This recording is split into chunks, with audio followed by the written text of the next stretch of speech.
interesante, que ha abierto mucho mercado. También ya ahora tiene más competencia, ¿verdad? Con otras universidades, pero es una carrera lindísima.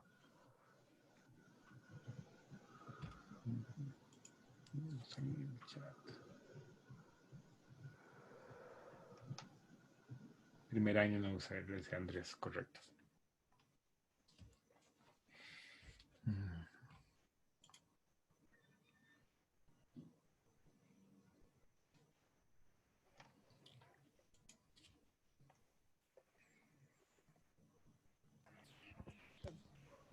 Don Profe, Giovanni tiene el micrófono.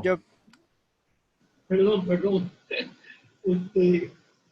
Creo que ahorita ya estamos bien, somos como 30, han de faltar como unos 3, una cosa así, pero sí, no tienen ningún problema para empezar. Entonces, si usted gusta, podemos comenzar. De acuerdo. Okay. Marcelo, ¿ibas a decir algo?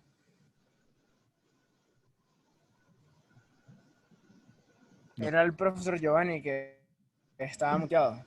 Ya. Lo miraba hablar. Sí. Bueno, el tema que don Giovanni me invitó para desarrollar, que tal vez va muy asociado a METICS, ahora es el de el aula invertida. Pues para mí es un tema un poco difícil como tal, porque el aula invertida abarca muchas cosas. Entonces, en realidad, pues hay 3 puntos que a mí me gustaría tocar hoy. Depende más de cómo los desarrollemos. Entonces, ahí tal vez, pues yo no soy de una clase magistral, más bien me gusta conversar o discutir un poco. Y en eso tal vez sí les voy a pedir que vayan preguntando, interrumpan, hagan preguntas, comentarios, que participen abiertamente. O sea, yo sé que a veces es un poco difícil. Zoom tiene esa característica que casi solo permite a una persona hablar, y entonces ahí se nos complica a veces un poquito. Pero pues la idea es que hablemos un poco, que compartamos ideas. Aquí tal vez voy a hacer algunas preguntas antes de empezar. No sé si ustedes ya han oído hablar del tema o el concepto de aula invertida. Y si es así, ¿qué piensan o qué es para ustedes aula invertida? ¿Lo han usado en alguna clase anteriormente? Yo hasta ahora escucho lo que es eso de aula invertida. Yo igual. Ok, Andrés. ¿Y qué se imagina que es aula invertida, Andrés? De ahí, a mí me suena que es un lugar donde más bien son los estudiantes los que imparten la clase, por decirlo de alguna forma. Son como los que darían el apoyo, el sustento a la clase y el profesor nada más como que refina detalles. Eso es lo que me suena. Ok. Pero nunca lo ha experimentado. No que lo he No. experimentado. Ajá. ¿Algún otro? ¿O alguno que opine sobre lo que acaba de decir Andrés? ¿Qué piensan ustedes de un sistema en que sea el estudiante el que haga la clase? Yo me acuerdo que cuando, de hecho, estamos empezando como la primera clase de la introducción los lunes, el profesor hizo una presentación y puso la imagen de un aula, pero estaba al revés. Y entonces él más o menos nos estaba explicando sobre el aula invertida. Realmente concuerdo con lo que dijo el compañero. Nada más que, o sea, siento que eso es como lo que debería ser en teoría, pero no es realmente. Sí. Creo que ya sé cuál es la imagen. Ahorita se las muestro también porque creo que yo también la usé. Ahora lo vemos. ¿Alguien más? ¿Hay alguno que haya tenido la experiencia de una clase con aula invertida? Yo tuve química intensiva con aula invertida. ¿A quién fue su profesor o profesora? Y Rolando Preocupes. Rolando Preocupes. Sí, Rolando Preocupes, bueno, estaba trabajando con Helen y, bueno, creo que eran ellos dos, y Julio Tárora, si no me equivoco. Ellos están tratando de implementar el aula invertida. Helen tiene mucha experiencia, ha venido ya muchos años haciéndolo. Rolando, creo que el año pasado o el semestre pasado fue la primera vez que se metió más de lleno en esto. Entonces, ¿cómo fue tu experiencia, Sidney? Yo diría que interesante porque, bueno, él solo, la única vez que lo veíamos era como a principios, bueno, como a finales de cada tema. Él tenía solo como un meeting por Zoom para hablar sobre él, algunas como inquietudes que tuviéramos, pero sí deja como mucho espacio para estudiar prácticamente, porque tienes como toda la semana o todas 2 semanas como para estudiar el tema, revisarlo bien, hacer los quizzes con paciencia y ya como llegar a la sesión de dudas en que usted pregunta lo que no sabe. Ujú. Aquí hay dos preguntas que me surgen ahora. La primera pregunta es, ¿te gustó? ¿Dio bien o...? Abiertamente, aquí no se está Es grabando, que ¿verdad, Giovanni? lo que yo había visto, porque como nosotros compartíamos con la otra profe que usted había mencionado, es que ella hacía como más videos y eso es algo que yo hubiera agradecido más de mi Ujú, profe personalmente, pero sí me gustó como el punto de que tenía un montón de tiempo, así como tenía libertad para estudiar, que ujú. también lo veo como, y también lo veo actualmente con la virtualidad, que muchos cursos están como haciendo lo mismo.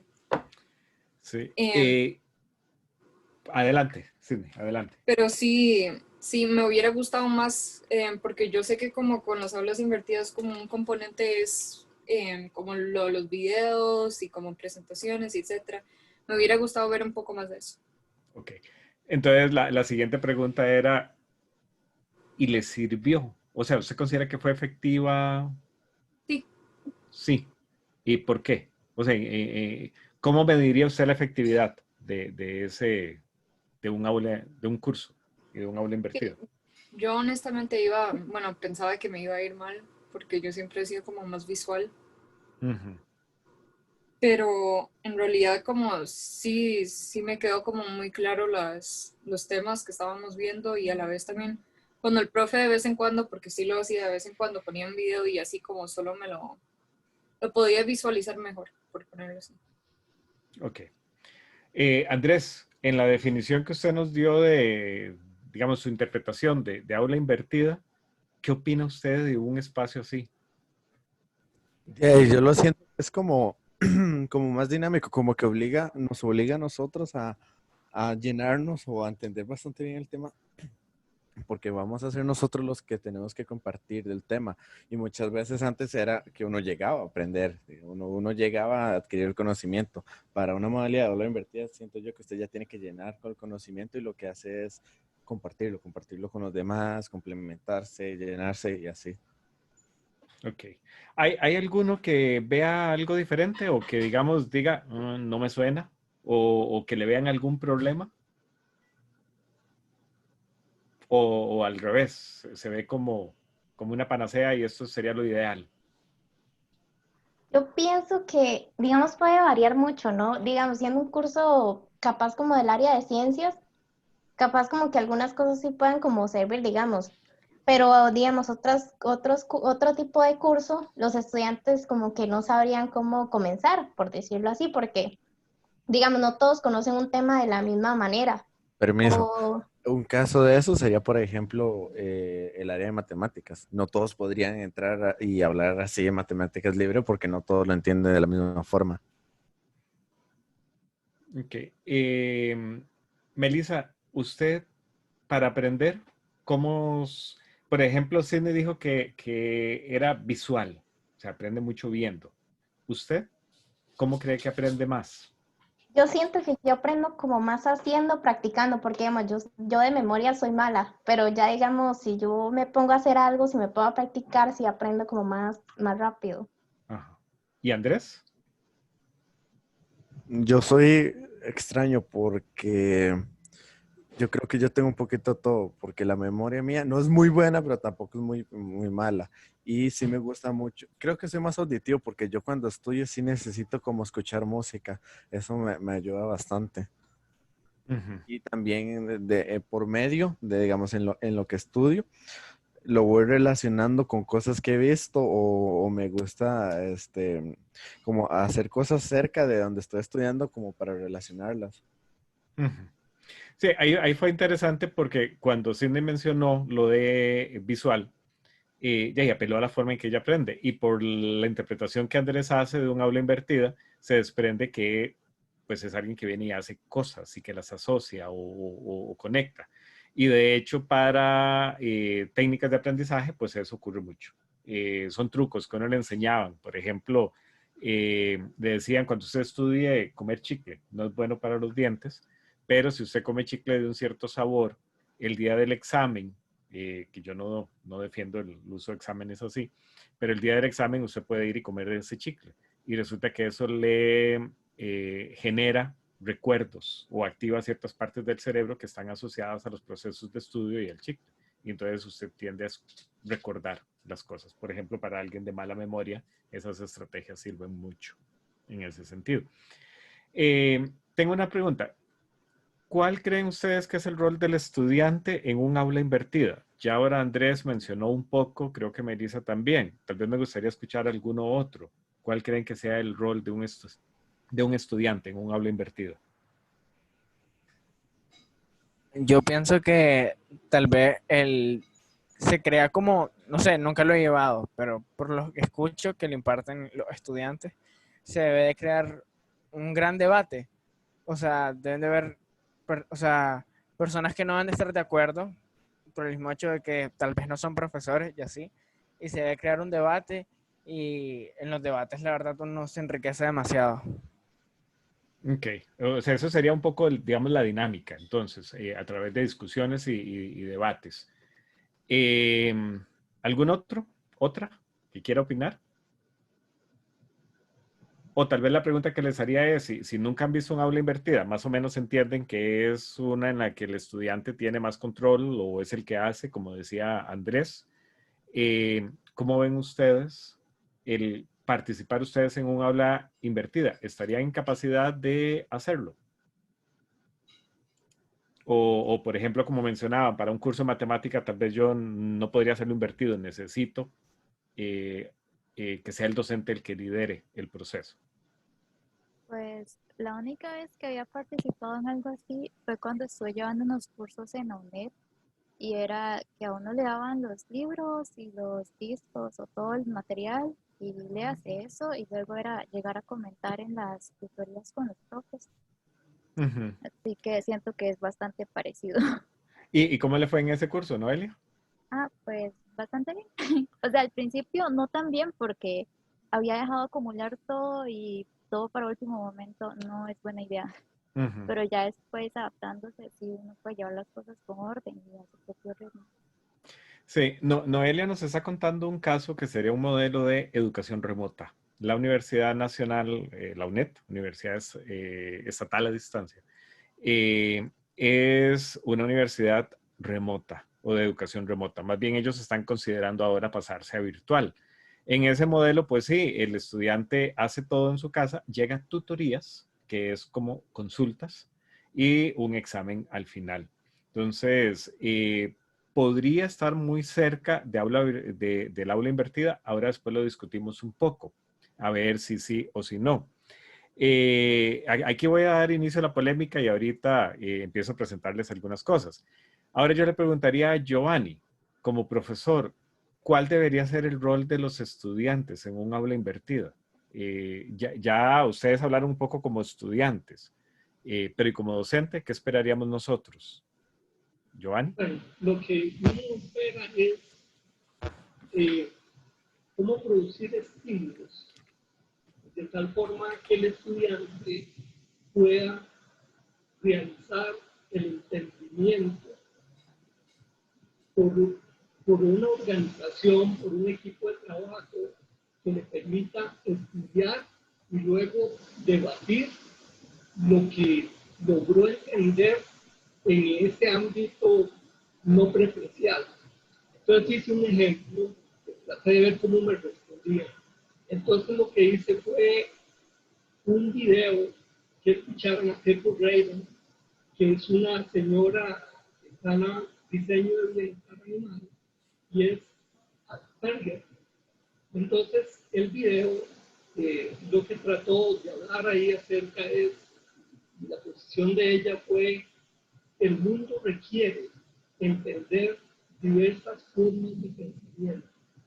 Entonces ella defendió el hecho de ser una de las principales enseñadoras de espacios para la matanza de animales en Estados Unidos y premios por todo lado, premios de bienestar animal, Y el precepto de ella es que el Asperger es básicamente imaginativo.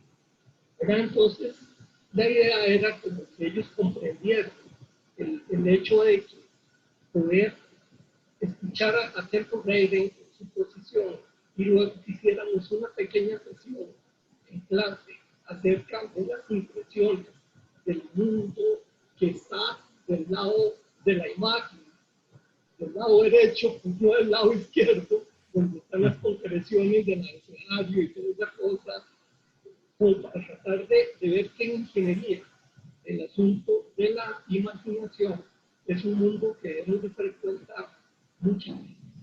Entonces, para tratar de ver cómo arma uno ese espacio, porque el espacio, digamos, virtual para mí significa también el ser un actor, porque de hecho está un montón, todavía yo lo noto, es, profesor, ¿puede repetir el problema? Haga cinco veces ese ejemplo de matemáticas, que yo quiero ver cómo lo hace usted. Entonces, tenemos gente repetitiva, no de pensamiento, sino repetitiva, ¿verdad? Entonces, ok, sí sé que no soy un practicante de la cuestión del aula virtual, pero sí apenas comencé a ver esta cuestión de emociones, no tengo toda la preparación obviamente para eso, pero yo creo que es un mundo bastante lindo porque es protagonista, o sea, el sentirse que ellos son protagonistas y el profesor lo que debe ser es un guía que logra convertir energía en una forma muy positiva, pero también requiere una participación muy grande. Y voy a dar un ejemplo. Cuando se rompió la inercia en esta clase de hoy día, una clase participativa, hay una inercia en la cual nadie quería hablar. Comenzaron a hablar todos. Luego comienza a hablar otro. Y ahí van. Y se van rompiendo los espacios. Pero como que ese rompimiento de espacio se requiere mucho para la educación virtual. Ese rompimiento lo requiere uno porque no los podemos forzar, pero sí debe ser algo que de una forma muy natural, muy proactiva, el estudiante requiera, como decía Tim, me parece por ahí, desee incursionar en ese mundo del entendimiento. Sí, es muy interesante porque ahí se da una relación, pues ahora se habla que el aula invertida está muy ligada a clases virtuales. No significa que toda clase virtual sea aula invertida, o al revés, que toda aula invertida sea digital o en línea. De hecho, el aula invertida surge como una idea para aulas presenciales o cursos presenciales. Sin embargo, ahora en los ambientes virtuales se ha demostrado que está sumamente ligada o que funciona muy bien en ese sentido. Aquí rescato varias cosas. Pues don Giovanni habló de actores. Andrés hablaba de el estudiante es el que hace. Entonces es muy interesante porque el estudiante hace, pero ahora Giovanni habla de actores. Y el actor no es solo uno, sino que tenemos varios. O sea, el docente también es un actor. Tal vez yo les preguntaría a los otros, hay varios ahí que no he escuchado, que me gustaría que participaran. ¿Creen ustedes o esperarían ustedes que sea el rol del docente en un aula invertida? Y si no quieren, pues digan, bueno, tal vez no un aula invertida porque no la conozco, es algo nuevo, pero en un curso, ¿cuál debería ser el rol del docente? Tal vez como dar una base o una explicación para partir de ahí. Digamos, un curso así, lo más semejante que yo es de inglés, y era que el profesor lo que hacía era dar una explicación breve y con eso era toda la clase y era solo los estudiantes. Y si había alguna duda o algún comentario, algo que no se entendía muy bien, pues se le preguntaba al profesor, pero a partir de lo que ya se había explicado, se tomaba toda la clase, digamos. Sí, es muy interesante. Voy a mostrarles un par de cosas. Vamos a ver, don Giovanni, si me permite compartir pantalla. Ahí está, ahí está listo. Ahí está. No, vieras que no puedo. En 2016, en los cursos de física, en Física General 1, implementamos adopción de tecnologías. Empezamos a trabajar con las plataformas. O sea, nunca nos imaginábamos una pandemia, pero en esa época tratamos de empezar a trabajar con virtualización y con aula invertida. Fue muy interesante porque de 14 grupos que tuvimos, usamos un par de grupos piloto. Al siguiente semestre usamos más grupos y era fue interesante. Algunos de los grupos funcionaron muy bien, con notas muy buenas. Y además de eso, se le dio seguimiento a los estudiantes en semestres posteriores para ver cómo iban en Física 2 y en algunos cursos de la carrera.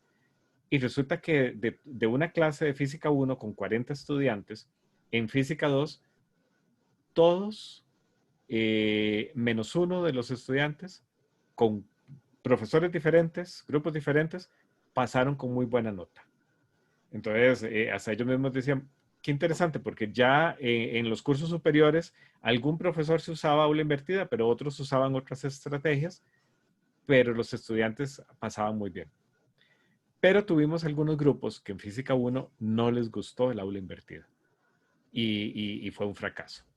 Y entonces empezamos a ver y pues prácticamente ahora suena más obvio, pero nos dimos cuenta que en los grupos donde el profesor se identificó con el aula invertida, los estudiantes también. Y en el grupo donde el profesor dijo, eso no me gusta, yo no creo en eso, los estudiantes tampoco. Entonces hay un reflejo, o sea, vemos un rol importantísimo por parte del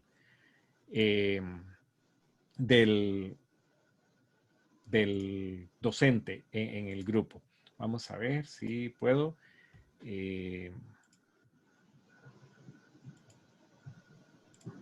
Ok. ¿Estarían viendo ahí la pantalla?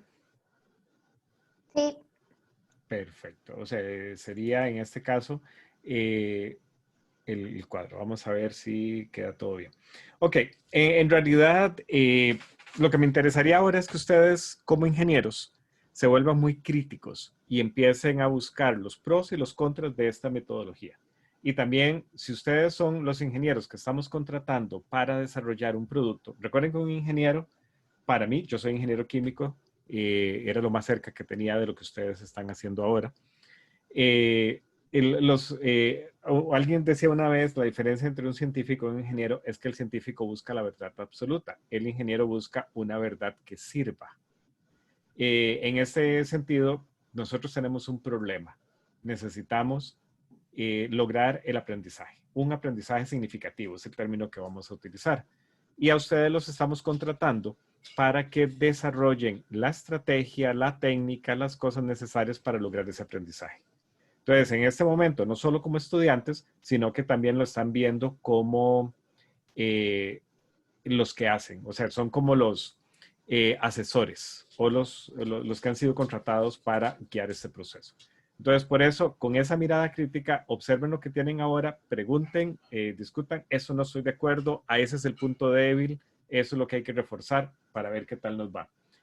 El aula invertida es en realidad un espacio para aprendizaje. Por eso lo vamos a ver un poco más adelante. Confucio dijo, dime algo y lo olvidaré, enséñame algo y lo recordaré, hazme partícipe de algo y lo aprenderé. Y esta frase de Confucio la vamos a ver varias veces hoy. La idea es, yo puedo venir y darles una clase magistral y es muy probable que al final se les olvide. Se los puedo enseñar y lo van a recordar. Pero si yo quiero que lo aprendan, tiene que ser haciéndolos partícipe. Y hacerlos partícipe es la parte difícil. Y entonces ahí es donde tenemos que ver cómo lo podemos hacer. Ok, creo que ese es el cuadro que don Giovanni les enseñó, ¿o me equivoco? Es el mismo. Es el mismo, o sea, es famoso. Sí, vamos a poner de cabeza el sistema, básicamente. El aula invertida, no sé si eso ya lo vieron. Si ya lo vieron, me dicen y así lo vamos avanzando.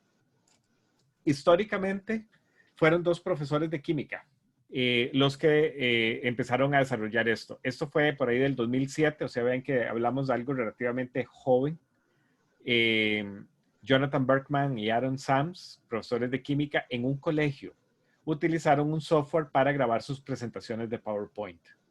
Las grababan y las subían a la web para aquellos estudiantes que faltaban a clases porque estaban enfermos. O sea, de hecho, estamos viendo que eran dos profesores que se preocupaban mucho por sus estudiantes. Las clases en línea empezaron a hacerse populares y a pasarse entre los estudiantes. Esto, de hecho, les llamó la atención a los docentes porque después se dieron cuenta que sus videos andaban por ahí. Como se hizo tan popular, Berkman y Sams fueron invitados a dar conferencias, talleres sobre su método a lo largo de todos los Estados Unidos. Y profesores en muchas otras escuelas empezaron a utilizar vídeos y podcasts para enseñar a sus estudiantes fuera del salón de clase. Reservaban el tiempo de clase para trabajos colaborativos y ejercicios de dominio conceptual.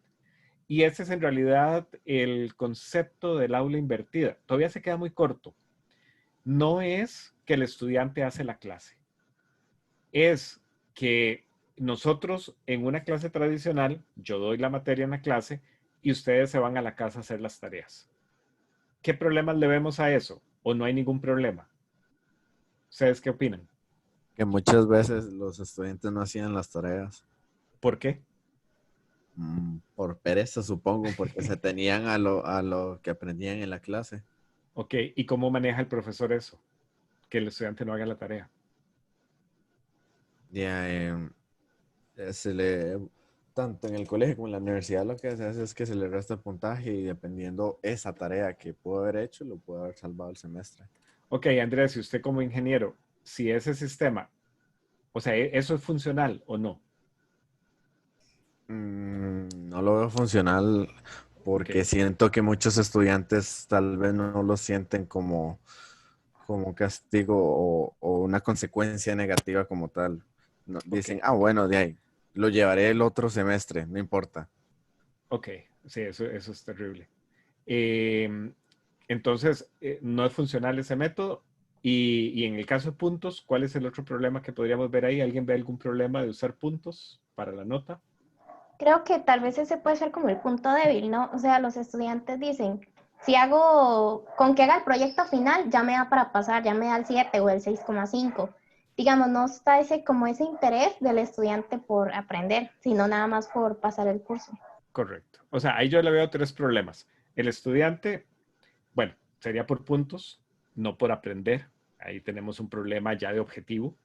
El docente no puede manejar en realidad eso. O sea, como dice Andrés, es ineficiente. O sea, los puntos, tal vez en alguna época sí era problemático. O sea, el estudiante se sentía amenazado o decía, "Oh, tengo que hacer algo". Tal vez ahora ya no. Otro de los problemas que yo le veo a ese sistema tradicional es que el estudiante no solo no es que no hace la tarea porque no quiere, porque otra razón puede ser que no haga la tarea. ¿Algún otro por ahí? Bueno, yo iba a seguir participando de que puede ser que, por Adelante, ejemplo, Andrés. no prestó atención a la clase y estuvo jeteando, como diríamos. Ok. Y entonces cuando decidió sentarse a hacer la tarea, no entendió, porque probablemente lo que tenía que hacer el profe lo pudo haber explicado con ejemplos o en la misma materia, digamos, los conceptos y las relaciones y todo, y el estudiante no prestar atención, no sabe qué es lo que tiene que hacer o cómo podría hacerlo. Correcto.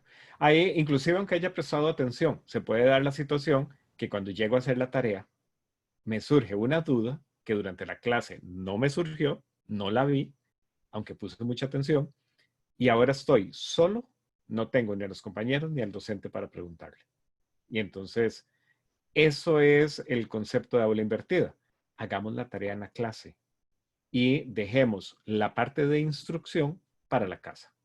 Entonces, por ejemplo, voy a ir a un curso de física, que yo soy de la escuela de física. Y resulta que la materia que estamos dando en los cursos de física la tengo en los libros. Y a veces lo que yo hago es ir y repetir esa materia. Entonces, no sé, me parece un poco ineficiente, una pérdida de tiempo, que la materia que usted puede leer en el libro, yo venga y se la repita. Y tal vez con el PowerPoint que me dio el libro. Entonces, no, llega el estudiante a la casa, tiene un montón de dudas con los ejercicios, porque el problema de, digamos, matemática, física, química, no es solo el contenido, es el cómo lo utilizo yo. O sea, el ejemplo tonto que yo doy a veces es, yo les puedo enseñar a ustedes un martillo y decirles, esto es un martillo. Y les pongo varias herramientas y les pregunto, señáleme cuál es el martillo. Y probablemente todos me lo van a señalar.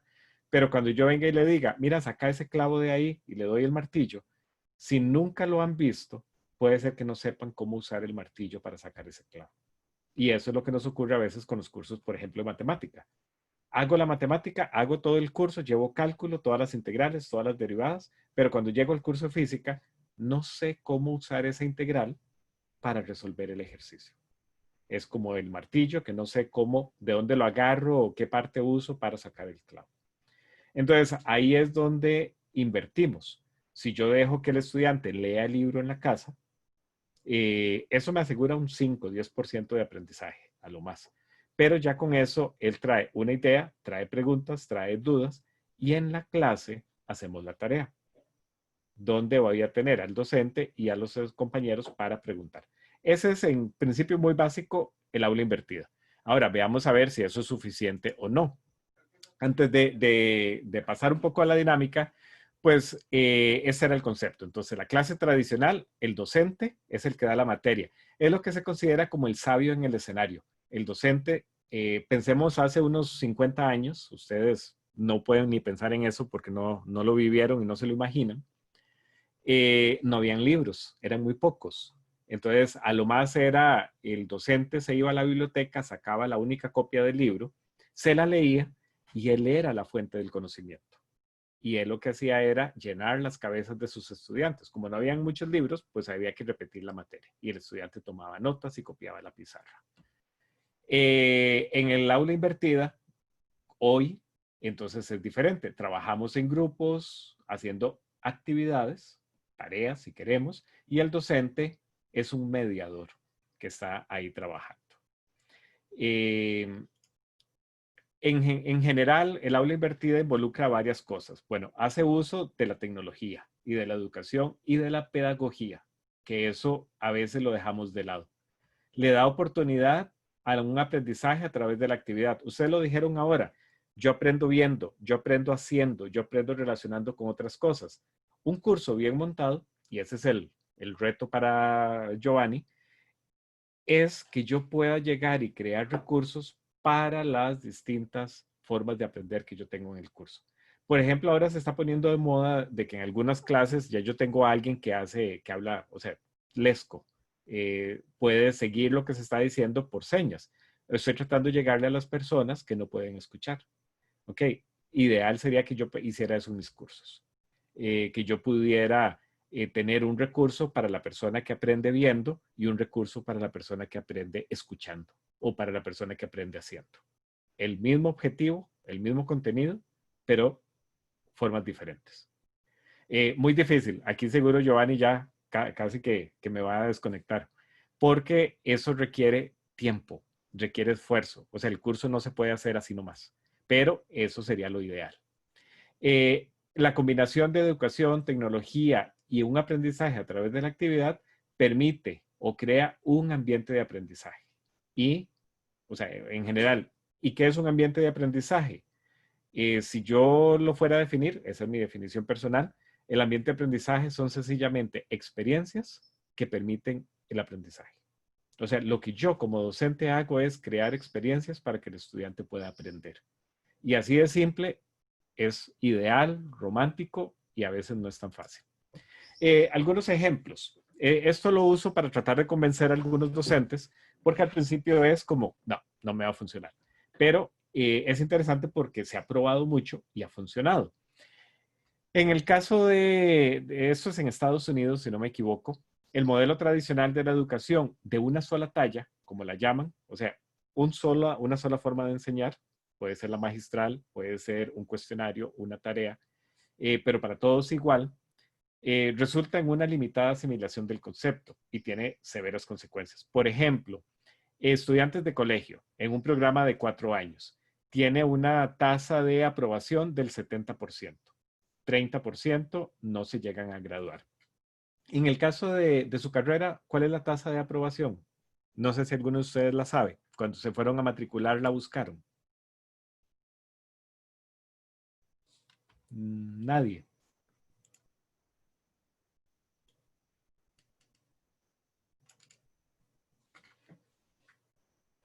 Giovanni, ¿usted tiene esos datos? Él tiene unos que pero sí sé que son artículos. Sí. Bueno, les pregunto, de la Universidad de Costa Rica, ¿cuál creen ustedes que sea el área o la carrera que tenga la tasa de aprobación más baja?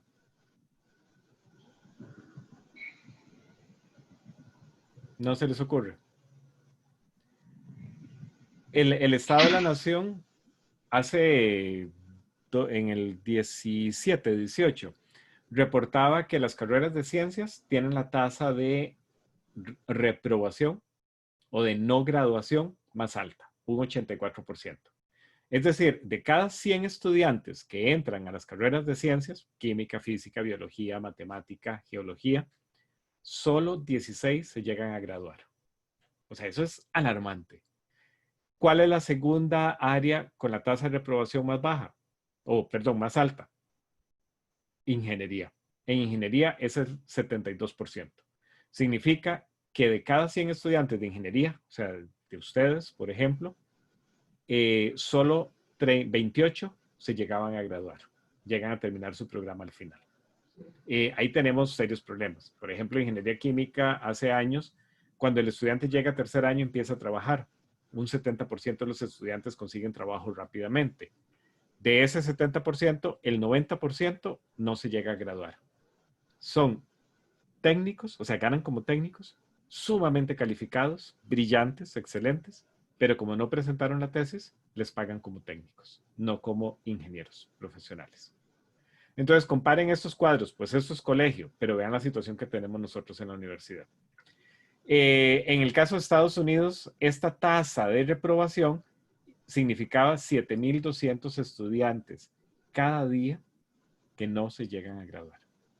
1.3 millones de estudiantes por año. Claro, hablamos de un país sumamente poblado. Vamos a ver. En el caso de la técnica, pues se habló de videos. Y por ahí alguien me decía ahora, a mí me gustan los videos. Y de hecho, esos profesores de química lo que hicieron fue videos. Y por ejemplo, Heilen Arce, en el curso de química intensiva, hace montones de videos. A mí, yo desearía tener la capacidad de ella de producir un video así de rápido. Y son lindos, son geniales. En el 2007, 15% de los usuarios de Internet veían videos educativos.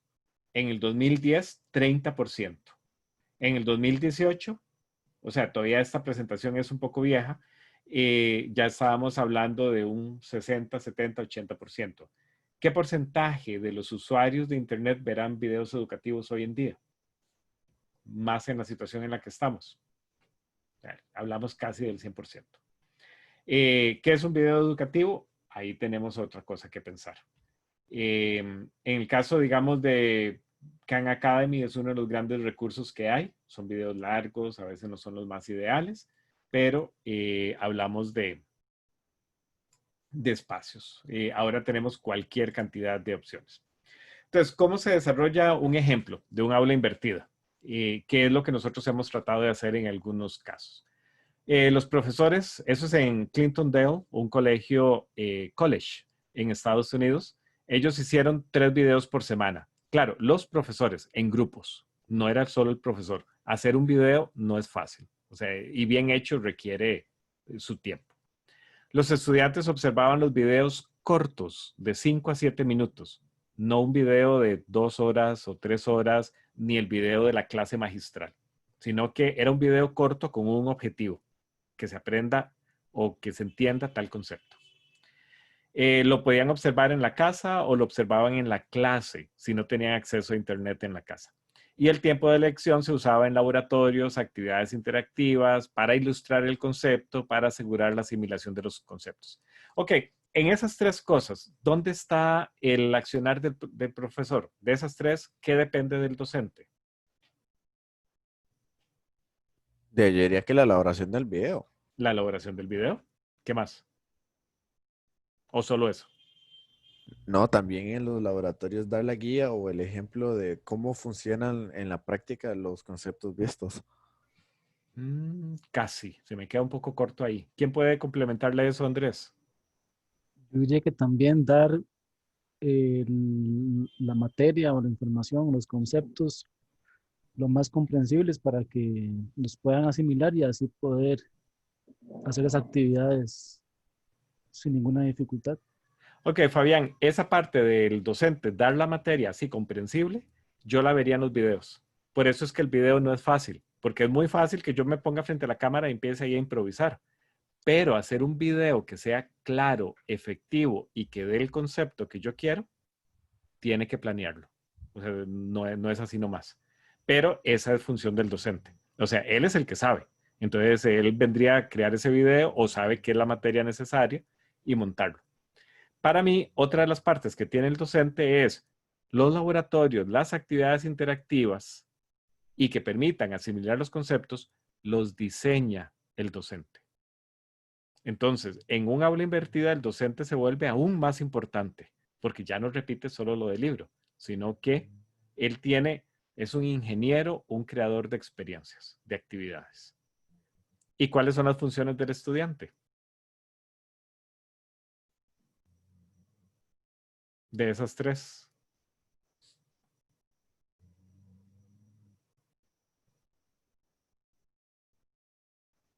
Los estudiantes observan los videos. Esa es la primera. Resulta que ahí tenemos que ir aprendiendo. El estudiante desarrolla habilidades. Entonces, la primera vez puede ser que solo vea el video y sea como cuando yo leo una novela que la voy pasando las páginas y ni me acuerdo lo que quedó en la página anterior. A veces tengo que verlos varias veces. Tengo que hacer mi tarea, digamos, de revisarlo hasta sacar unas notas o algo. Esa es una parte que es de formación y de autonomía. Pero también el estudiante entra en esta última parte. El tiempo de lección se usa en laboratorios y actividades interactivas. Si el estudiante no se preparó, no revisó los videos, su participación en los laboratorios y en las actividades no va a ser la ideal. Entonces ahí es importante que ellos también colaboren. Entonces estamos hablando que es un proceso casi que horizontal. Es una relación o un acuerdo entre docentes y estudiantes para trabajar. Entonces, en este caso, los estudiantes reciben una realimentación casi que instantánea. Cuando yo hago la tarea en la casa, hasta que la entregue y me la califique el docente, voy a saber si está bien o mal. O a menos que la comparta con algún estudiante y pues ahí la compañero y ahí la comente. En cambio, en un aula invertida, en la clase, el docente me puede decir casi que en el momento, o mis compañeros, mira, te equivocaste ahí en tal cosa, o aquí estás haciendo mal, o excelente, este es el camino para resolverlo. La frustración del estudiante es menor. Ahora hablábamos de la deserción estudiantil. Con aulas invertidas se ha observado que los estudiantes se mantienen más, no se frustran. Y hay algo que en Costa Rica para nosotros es muy difícil. En Costa Rica a mí me castigan por equivocarme, pero en realidad nosotros aprendemos a partir del error. El equivocarnos y corregir es una de las mejores técnicas para aprender. Entonces, en un aula invertida, al no haber esa frustración, ya no me da tanto miedo equivocarme, pruebo y corrijo. Entonces, ahí funciona muy bien. Y los profesores repasan los conceptos que los estudiantes no asimilaron. Eso es otra cosa muy interesante. Ya yo no tengo que ir a dar toda la materia. Si hay la unidad 1 y 2, el estudiantado la entendió muy bien, yo puedo enfocarme en la que les fue más difícil, sin tener que cubrir toda la materia. Y eso es muy interesante porque también me va a reducir o cambiar la forma en que yo planeo mi clase. Y los profesores apoyan a los estudiantes en clase. Entonces, básicamente, aula invertida es cambiar los modelos educativos de manera que el estudiante pueda recibir más apoyo instruccional en el salón de clase por parte de los expertos que Clinton Dale tiene en su planilla. Eso era lo que decía Bruce Amstead de Michigan of Education Technology. Ok, entonces veamos que aula invertida no solo es un espacio. De hecho, en algún momento se habla de que es una metodología. Hoy en día ya hay varios artículos que hablan de que el aula invertida es un enfoque pedagógico. Muy debatible, pero tiene un alcance mucho más grande. Ok, para Estados Unidos, no, para este colegio, por ejemplo, 50% de los estudiantes de primer año perdían inglés, 44% perdía matemática. Después de la inversión, solo el 19% perdieron los cursos de inglés y solo el 13% perdieron los cursos de matemática. Entonces, estamos hablando que tanto en cursos de ciencias sociales como en cursos de ciencias básicas o numéricas, los resultados son impresionantes. Pero también existe este otro. Antes tenían 736 casos de disciplina que se reportaban en un semestre en este colegio. Ahora con el aula invertida solo tienen 249. O sea, vemos que hay menos frustración, el estudiante se involucra más y menos problemas. Bueno, no espero que lean esto, pero básicamente el aula invertida no es una metodología, va mucho más allá. Pero entonces aquí es donde yo me quedo, ok, ¿cómo es que de videos puedo estar hablando de que es más que una metodología? Es toda una ideología. ¿Qué se entiende por eso? ¿Qué es lo que queremos decir? Para mí tal vez hay dos errores de lo que dijimos al inicio. El estudiante es el que hace la clase. No es cierto. El segundo error es más videos. Los videos son excelentes, pero no es solo videos. Ok. Vamos a ver. Mucho más que grabar un video. El aula invertida es la concepción de que el alumno puede obtener información en un tiempo y lugar que no requiere la presencia física del profesor. Entonces, eso es muy interesante porque yo como profesor, y esto es lo que algunos de mis compañeros que se quejaban del aula invertida decían, es que me pone en un segundo lugar, ya yo no soy el docente. Y al contrario, si yo reconozco que no se requiere la presencia física del profesor, sino que el estudiante aprende en la casa, en el bus, en la computadora, en la tableta, con los amigos, con los familiares, yo tengo que empezar a jugar con eso. Y eso es todo un reto. Entonces, ¿cómo hago yo para hacer eso? Entonces, el aula invertida es un nuevo modelo pedagógico que ofrece un enfoque integral, para incrementar el compromiso y la implicación del alumno en la enseñanza, haciendo que forme parte de su creación y permitiendo al profesor dar un tratamiento más individualizado. O sea, ven que eso es interesante. No sé en los cursos de ustedes cuántos, bueno, usted me dijo que aquí son como 27 o 30. Cursos de física, por ejemplo, a veces tenemos 40, 60 estudiantes. Los de química, que ni se diga. ¿Cómo logro un tratamiento individualizado en un curso como ese? O yo como estudiante, ¿cómo logro tener acceso al docente? Se supone que con metodologías como el aula invertida, yo puedo lograr eso. ¿Ustedes creen que eso sea posible?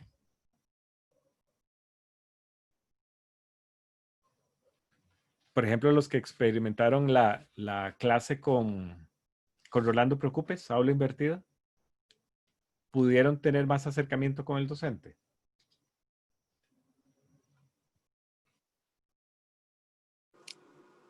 Honestamente es que en esa clase, bueno, yo sé que lo que usted está mencionando es que es mucho más que grabar un video, pero en esa clase, si Pues solo acaso video. hubieron como, así yo sigo repitiéndolo, si acaso hubieron como 2 videos.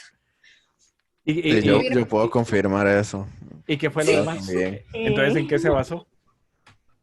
Se basó en leer el libro. En realidad para mí se pareció mucho al sistema Lunet. Ajá, remoto. Así lo vi yo más. Correcto.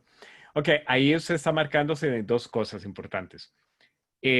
Nosotros como docentes tenemos que aprender a desarrollar un aula invertida. Y Sí. ustedes como estudiantes también tienen que aprender a desenvolverse en un aula invertida. ¿Qué me refiero? No puedo yo solo llegar y decir, abracadabra, hágase el aula invertida y todos operamos ya dentro de eso. Hay una curva de aprendizaje. Y eso fue lo que observamos con los cursos de física. Habían grupos que trabajaban muy bien, casi siempre digo el nombre, un grupo el de Carolina Salas, ella hace unos planeamientos increíbles, hasta con control de tiempo y todo, tantos minutos en esto, en aquello. La sustituí en un par de clases hacia el final del semestre y era impresionante ver al grupo trabajar. Involucrados, discutían, hacían cosas. O sea, el grupo fue aprendiendo a ser autónomo y responsable. Y responsable. O sea, responsable y autónomo, mejor, para que no se confunda. Y ella aprendió también a conocer al grupo y ver qué actividades podía hacer que lograba que el grupo participara más. En cambio, tuve otros profesores que no, que tal vez lo que decían era, léase el libro o venga, esa es la lista de ejercicios, venga y la resuelve en la clase. Y le toca a usted, porque es aula invertida, no a mí. Y entonces resulta que no funcionaba. O sea, hubo una mala experiencia para el estudiante y para el docente. Entonces, en ambos casos hay que aprender. De hecho, con Rolando estuvimos hablando y pues los cursos van mejorando en ese sentido. El curso de Halen ha metido ya varios años de irlo engordando, como decimos nosotros. Entonces ahí le va agregando más cosas. Yo personalmente no soy muy amigo de los videos. Prefiero otro tipo de actividades, pero eso va dependiendo de cada uno. Sí, y es que bueno, yo sé, es como puede ser cualquier bueno, forma audiovisual, por ponerlo así, cualquier método audiovisual, entonces me hubiera gustado ver un poco más como variedad, Sí, que eso es lo que en el momento no había, ¿me entiende? correcto. De hecho, la variedad es importante porque nosotros como humanos nos aburrimos. Entonces, Sí, hacer siempre lo mismo, no. Entonces, es interesante porque la clase debería tener una estructura que se repita, como decir, un recurso, una actividad y una evaluación. Pero el recurso puede ser hoy un video, mañana una lectura, mañana un podcast. Y la actividad podría ser algo individual, algo grupal y algo de construcción. No sé, se me ocurre. Y la Mm, evaluación también debería cambiar. No debería ser solo un examen al final. Permiso. Y adelante, Andrés. Que esto lo iba a comentar porque yo también lo llevé con Preocupes, que era que muchas veces para las clases o para el mismo examen lo que hacía era que me guiaba con videos de Hailey, porque ella implementaba mucha variedad, digamos, con Rolando era mucho él sobre la pizarra y apoyándose en el libro como para explicarnos, pero Hailey, aparte de eso, implementaba como gráficos en algunos videos, implementaban como una presentación diferente, porque por ejemplo para los niveles de pH, ella ponía una barra Oh, de diferentes colores y diferentes como frutos que presentan por pH. Entonces era como mucho más dinámico todas las clases con ella. Entonces mucho del correcto. apoyo que tenía yo como para las clases de química era más parte de los videos de Haley que los de Preocupes. Sí, pero es interesante porque Preocupes estaba empezando este año. Estaba apenas abriéndose a la idea y pensando en posibilidades, mientras que Halen empezó hace 3 o 4 años. Y entonces ya Halen ha hasta valorado, mira, el uso de colores o apelar a sentimientos o emociones o estrategias, ya ella las ha ido valorando. Se dio cuenta que algo más plano pues funcionaba, pero que ahora usar algo interactivo es todavía mejor. Entonces, es parte de ese proceso. Y también ella misma observa que al inicio del semestre, estudiantes nuevos son un poco más reacios o les cuesta, están esperando que el docente explique la materia y en cambio ya hacia el final del semestre el grupo como que va aprendiendo que guiados con actividades planeadas van encontrando ellos mismos los conceptos o los van construyendo. En el caso de un aula invertida, se supone que en realidad yo abarco todo lo que se necesita en un proceso de aprendizaje. O sea, se da el conocimiento, yo puedo recordar información que previamente aprendí, puedo comprender porque yo hago mío lo que estoy aprendiendo. Y eso significa que yo tengo que demostrar eso. Por ejemplo, si a mí me mandan a leer el libro, una cosa es que yo les diga, bueno, muchachos, muchachas, vayan ahora y se leen el capítulo 10 y lo traen mañana viernes, toda la noche leyendo. O bien que yo venga y les diga, ok, vamos a leer el capítulo 10, aquí está una guía de lectura. La guía de lectura es, digamos, elementos que ustedes tienen que ir buscando en su lectura. Entonces, eso hace que la lectura sea guiada, que haya un proceso de reflexión, que yo voy leyendo y busco algo o me están preguntando por algo. Entonces, es muy simple, pero el efecto que tiene en el aprendizaje es mucho mejor. Entonces, en ese caso, el docente podría decir, bueno, ¿cómo me aseguro que el estudiante me lo lea? Muchos no me van a leer el libro. Ok, en este caso les voy a poner esta guía de lectura, que además de eso la voy a usar para la evaluación. Entonces, ahí yo estoy evaluando lo que ellos están haciendo. Pero además de eso, aquellos que no quieren hacerlo, que tal vez son irresponsables, ahora no, ahora tienen que leerlo. Entonces, es una manera de guiarlo. Inclusive estábamos viendo que hay videos que yo puedo ahora hacerlos interactivos con una aplicación. Entonces, yo puedo ir parando el video, haciendo una pregunta que usted no puede avanzar hasta que no conteste. Entonces, eso lo obliga a romper la monotonía y a participar. Y son maneras de controlar también la responsabilidad del estudiante. En un curso básico, por ejemplo, el de ustedes que están empezando, tal vez yo tengo que poner cosas para asegurarme que todos lo vayan haciendo. En un curso de tercero o cuarto año, ya no. Ya ahí tal vez yo sí puedo decirles, lean y todos lo van a leer. Inclusive hoy la participación. Tengo 3 o 4 que me hablan mucho. Muchos están callados. Entonces yo debería considerar eso para la siguiente clase, de ver cómo generar una participación de todos los demás. Aplicación. Las actividades que yo haga deberían también hacer que la persona, que el estudiante aplique lo que está aprendiendo. Darles una nueva situación, un nuevo problema. Análisis, eso sería lo ideal. Más nosotros como ingenieros, para nosotros, nuestro aprendizaje no es solo conocimiento y comprensión, debería ir más allá. Debería ir a aplicar, analizar, a evaluar cómo están funcionando esas cosas. De hecho, los modelos de aprendizaje ideales para la ingeniería se basan en el análisis, la síntesis y la evaluación. Ok, ventajas del enfoque de aula invertida. El docente realiza otro tipo de actividades más individualizadas. Permite una distribución no lineal de las mesas en el aula. Estaba diseñado para la presencialidad. Fomenta la colaboración del alumno. Refuerza su motivación. Involúcrame y lo aprenderé. Y los contenidos son accesibles. Si lo hago con un video, si tengo un PDF, si tengo el material ahí, lo puedo ver todas las veces que lo necesite. Cosa diferente de la clase en la que el profesor explicó, se terminó la clase y se fue.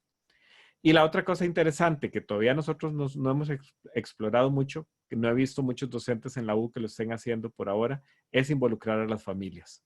Ustedes ahora están en sus casas. Yo tengo que ver cómo llevo la universidad a ustedes. Y tengo que reconocer que ahí detrás de ustedes, a la par, deben estar mamá, papá, los hermanos, la novia, el novio, hasta el perro. Entonces, debería ver cómo involucrar eso en ese proceso de aprendizaje. ¿Algún comentario hasta aquí, muchachos? ¿Muchachas?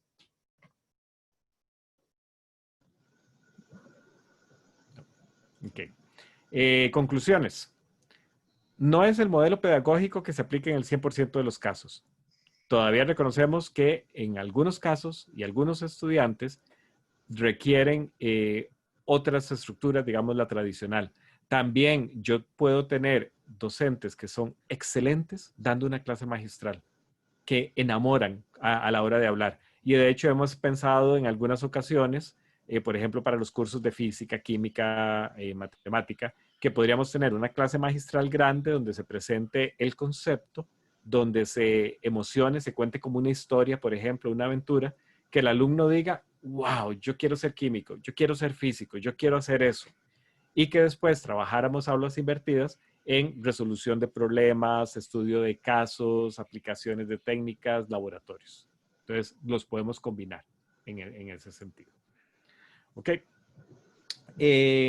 Ejemplos aquí nada más. No es que vamos a hacer una tarea ahora, pero por ejemplo, asignaciones que yo utilizaría para un aula invertida es, ok, lea el material de la unidad, pero yo tengo que asegurarme, yo como docente, que lo van a leer y cómo voy a valorar o evaluar eso. Por ejemplo, participar en debates, en foros. Y esos son casos de actividades que puedo usar en una aula invertida lineal o presencial. O bien, cuando los pongo a construir.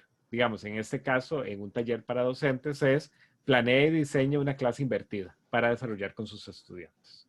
Y entonces, tengo que ver cuáles son los objetivos con los que voy a trabajar, en qué fechas se va a desarrollar y las instrucciones deben ser muy claras.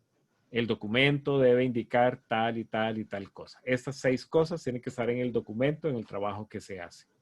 Por eso, inclusive ahora en aulas virtuales, yo debería como docente hasta decirles a ustedes, y para orden mío, cuándo entreguen la tarea, cómo la van a entregar, porque como en un aula virtual no estamos ahí siempre, pues nos cuesta un poco y es donde surgen dudas con las instrucciones.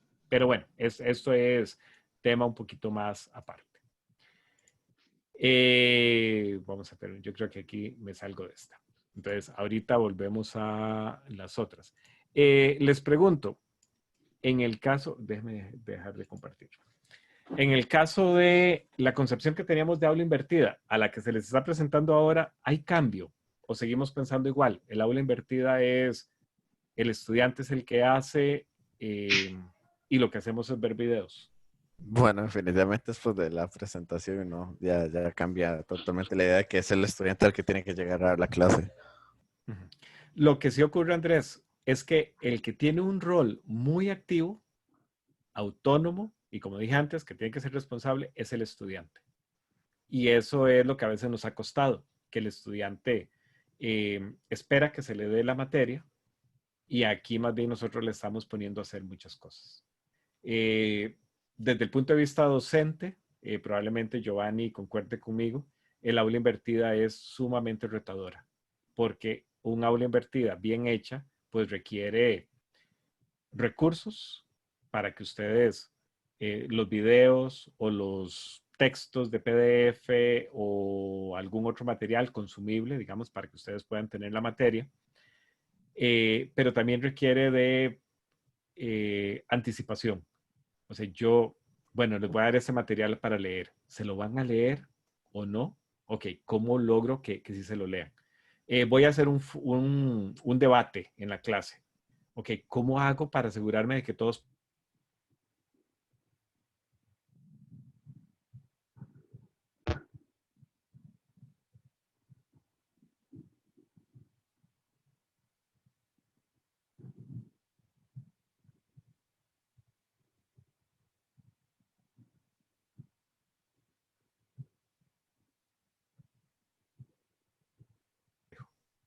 Y por eso es muy importante esa realimentación, tanto para ustedes como estudiantes, que yo les diga, mira, si lo estás haciendo bien o aquí cometiste un error o si lo pensabas de tal manera te va a funcionar mejor, como de ustedes hacia el docente, en que ustedes le digan, profe, no estoy entendiendo esto o esa actividad no me funcionó, me hace falta algo más.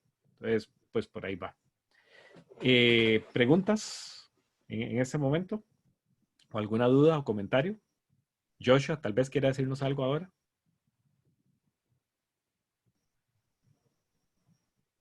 No, ven, No, ni no, así. profe, todo bien. Yo pensé que ni así lo iba a escuchar Joshua. Yo le quería Porque, decir que, no, en realidad a mí sí me cambió un montón la perspectiva respecto a la idea que tenía, digamos, de esta modalidad, digamos, de dar lecciones. Y, o sea, porque yo estaba muy aversiva, como que no me gusta porque me da como mucha cosa hablar en público, cosas así, digamos. Entonces, uh-huh. me pone un poco nerviosa cuando le dicen a uno que uno va a tener un papel más importante. Pero entendiéndolo como el hecho de que uno se prepara, digamos, y lo que va a hacer son actividades y tareas y ese tipo de cosas, a mí me parece súper útil. O sea, como que creo que sería súper útil para Uh-huh. mí. Sí, Gabriel, aquí voy a retomar un poco lo que hablamos ahora del caso de UNED. UNED es muy interesante porque por su modelo a distancia y para lo que estaba planeado originalmente, la proporción o la tasa de graduación en UNED es muy baja.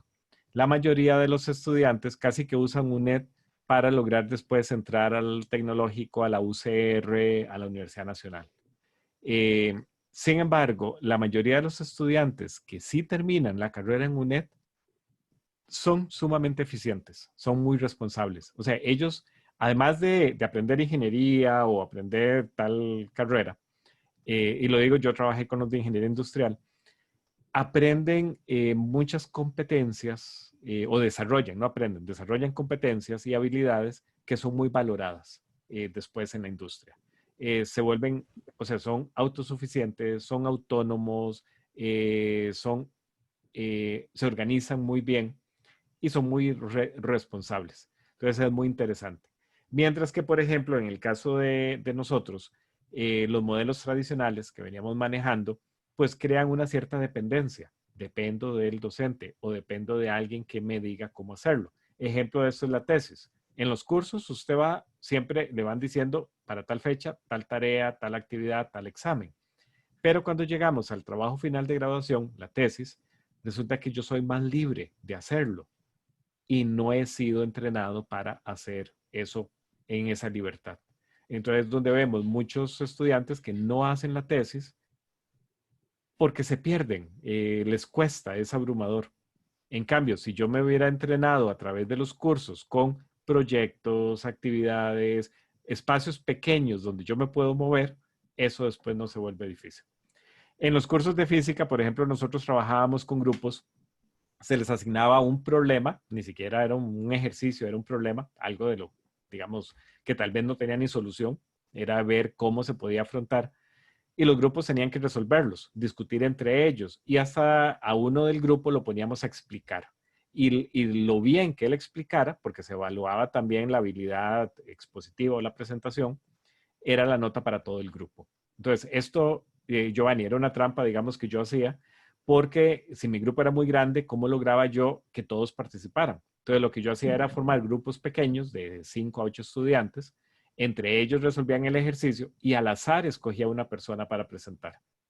Como lo bien que se presentara afectaba a todos, era interesante porque primero él tenía la responsabilidad de llevar a todo el grupo, pero también el grupo decía, yo no me voy a arriesgar. Entonces, todos se aseguraban de que todos aprendieran o pudieran explicar porque cualquiera era el que iba a tener que presentar. Igual posibilidad. ¿Giovanni? Que todos tenían igual probabilidades de ser llamados a... Exactamente. Sí, y entonces era muy interesante porque cuando llegábamos a esa parte en que ellos se preparaban para la exposición, yo los veía entre ellos explicándose y presentándose para asegurarse de que todos lo podían hacer. Y después llamaba a uno. En una ocasión, el que salió, que tenía que presentar la explicación, sufría de pánico escénico. Le costaba mucho. Y obviamente en eso yo le dije, bueno, no, tranquilo, o sea, si quieres lo intentás y si no, pues lo vemos. Y él llegó y me dijo, no, voy a intentarlo. Sudó cualquier cantidad. Pero fue muy interesante porque hizo la presentación, ya terminamos, se fueron y entonces él se vino y se acercó y me dijo, muchas gracias porque en realidad me ayudó a superar ese miedo que tenía. O sea, el espacio colaborativo también crea espacios de confianza. Entonces él no se sintió intimidado ni evaluado, obviamente si hay algo porque le cuesta estar, digamos, liderando o ser el que presenta, pero fue muy interesante porque no solo adquirió algo de conocimiento científico, sino que también desarrolló, o por lo menos trabajó un poquito en algunas habilidades. Entonces eso es parte, digamos, de las estrategias. Giovanni, no sé cómo estoy de tiempo, creo que ya voy bastante pasado. No, tiene tiempo. Ok. Entonces yo les preguntaría ahora, bueno, el aula invertida es, para algunos, es solo un espacio donde podemos aprender. Para algunos es una metodología. Yo personalmente empecé con la idea de los mando a leer, me traigo 3, 4 ejercicios a la clase que vamos a discutir en grupos y tal vez nada más. Después pensé en videos, pero soy muy chapas haciendo videos, me duro mucho. Entonces pensé en otras actividades.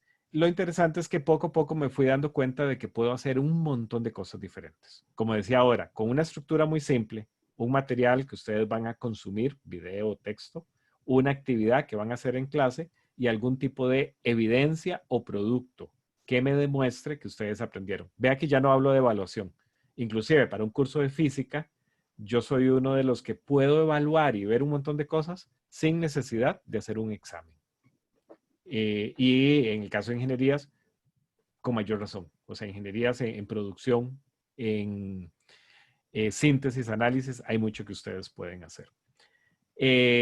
La pregunta que yo les haría en este caso es, bueno, ya sé que el aula invertida puede verse de muchas maneras y se puede utilizar y depende del ingenio que tenga el docente para crear esas experiencias. ¿Para qué quiero el aula invertida? Esa sería ahora la pregunta. Esa es la herramienta, ahí la tengo. ¿Para qué la quiero? Ustedes como estudiantes, ¿qué creen? Cuando ustedes llegan a un curso, ¿qué es lo que quieren? O a una clase. No sé, pongamos a alguien más. Rosa López, ¿usted qué me dice?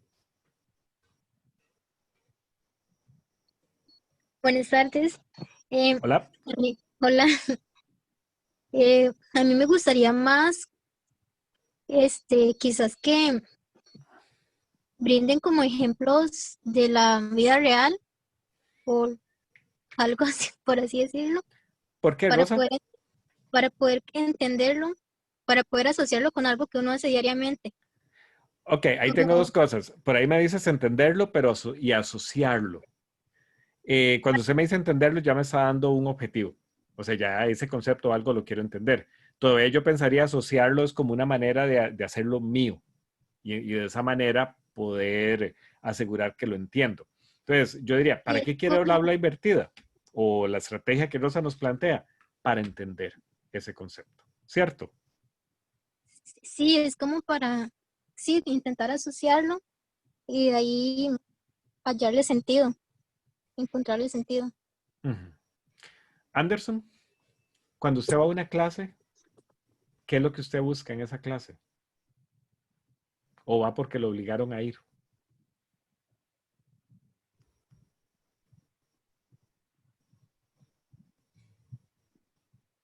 Anderson.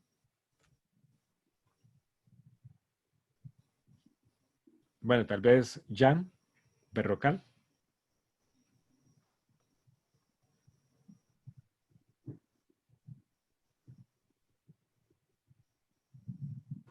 Lo escribí en los comentarios. Por el caso. Oh, perdón, ya lo vi.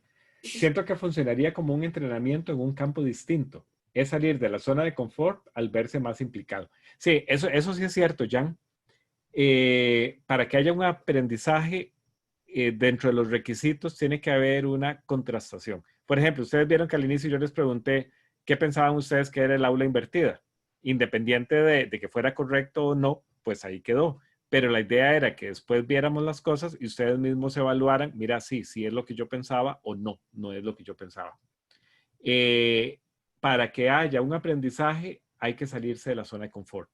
Y resulta que en nuestro sistema es muy difícil, porque cuando yo empiezo a tallar al estudiante y sacarlo de la zona de confort, hay muchos que se sienten bastante incómodos y a veces empiezan quejas, es que no me gusta, no estoy de acuerdo, no estoy entendiendo. Y resulta que ese proceso de no entiendo y yo me esfuerzo y busco la solución es parte de la actividad de aprendizaje. Entonces, a veces yo le digo a los estudiantes, alto, alto, o sea, todavía no saque todas las armas, intentémoslo, o sea, pasemos un poquito. Y yo no sé, tal vez Giovanni sí, igual que yo, vivió esa experiencia de cuando uno tenía un problema que no lo podía resolver y tal vez pasaba un día, 2 días, 3 días y de pronto se le ocurría, tal vez a medianoche, y se levantaba uno de una vez y empezaba a escribir la solución y había una emoción de poderlo resolver. Eso es algo que es necesario, digamos, a veces lograrlo. Tal vez nos hemos acostumbrado a que nos den la información y hasta perdemos esa oportunidad de descubrir y de lograrlo nosotros. Me dice Giancarlo que no puede usar el micrófono. No se disculpe, Giancarlo, está bien. Y dice que se podría sentir como atacado, bombardeado con información. Así se siente él. Ok, creo que no te entiendo muy bien esa última idea. Digamos, cuando decía yo, ¿qué es lo que yo quiero llegar a una clase? Una de las cosas que nosotros hablábamos es esta, vamos a ver. Voy a ver si puedo mover esto, disculpen. Es qué es el objetivo o qué es lo que yo en realidad quiero lograr cuando yo llego a una clase.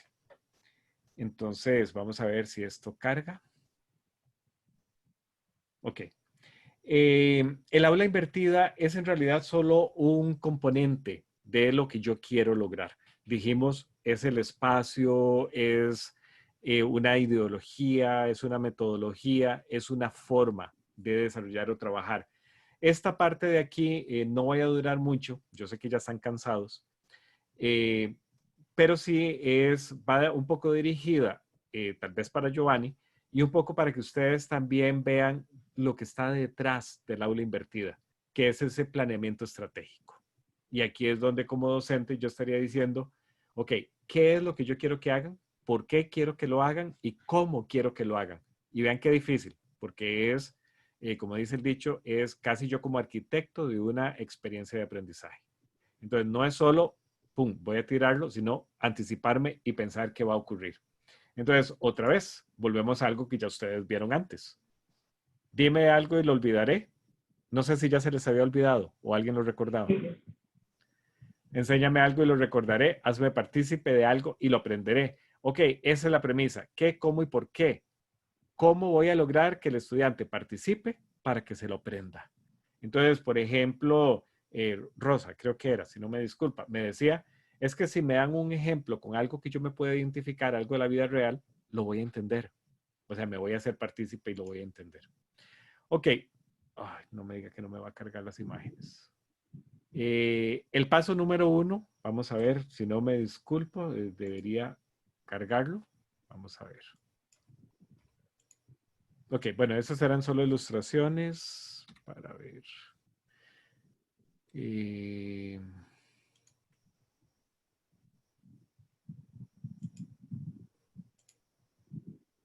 Ok, bueno, no me voy a preocupar por eso. Son solo ilustraciones. El paso número 1 es un plan estratégico. Entonces, yo como docente tengo que tener un plan de cómo lo voy a desarrollar. Y el plan puede ser un plan para esta lección o puede ser un plan para estas 2 semanas o para este mes o para todo el semestre. Depende de la actividad y de los objetivos que estén involucrando en eso. Entonces, ¿qué es ese plan estratégico? Es la herramienta básica de cualquier proyecto. Ustedes como ingenieros, para resolver cualquier problema, desarrollan un plan estratégico, la ruta de solución de ese problema. Por eso yo les preguntaba a ustedes ahora, cuando ustedes van a la clase, ¿qué es lo que quieren? Y lo mismo debería preguntarse Rolando Preocupes a la hora de preparar la clase de química, o yo la de física, o Giovanni con esta misma clase. Ok, ¿cuál es el objetivo? ¿Qué es lo que yo quiero lograr?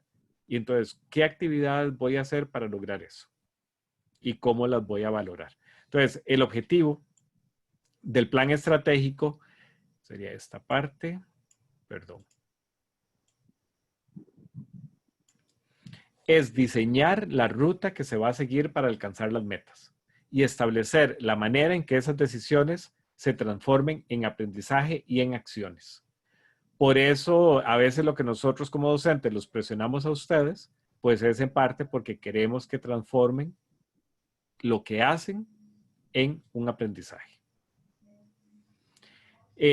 Una de las cosas importantes que a veces nosotros nos olvidamos, y ahí es donde yo les diría, si el docente no lo hace, ustedes háganlo. O sea, díganle, para establecer la ruta, es necesario que yo analice y conozca a mis estudiantes. Por ejemplo, si yo voy a utilizar ahora algo que nos está ocurriendo en estos días, sesiones de Zoom sincrónicas, con la cámara encendida, obligatorias. Para hacer eso, yo tengo que asegurarme que todos ustedes tienen acceso a una cámara, que tienen buen internet, que tienen la computadora disponible para la hora de la clase. Si yo no hago eso y los obligo, lo que voy a terminar es con estudiantes que abandonan el curso, con quejas en la vicerrectoría de docencia o en la dirección, y me voy a sentir yo frustrado como docente. Entonces ahí es importante también, por ejemplo, Sidney me decía ahora, es que yo aprendo viendo. Ok, entonces yo debería tratar de hacer actividades simples, pero que sean un poco visuales. Yo aprendo haciendo, entonces tengo también que ponerlos a hacer esas cosas. Por ejemplo, yo tengo ya un curso que lleva como 2 años de irse montando, entonces ya yo tengo un recurso para los que leen, un recurso para los que ven videos, y me encantaría poner uno para las personas con problemas de audición, que ese todavía no he podido hacerlo. Ok. Yo como docente debería definir las características de los estudiantes, reflexionar sobre los puntos fuertes y conocimientos previos e identificar las posibles amenazas que puedan suponer un problema, como eso, problemas de internet o la hora. Por ejemplo, con los estudiantes de UNED, una de las características es que muchos de ellos trabajan o tienen familias.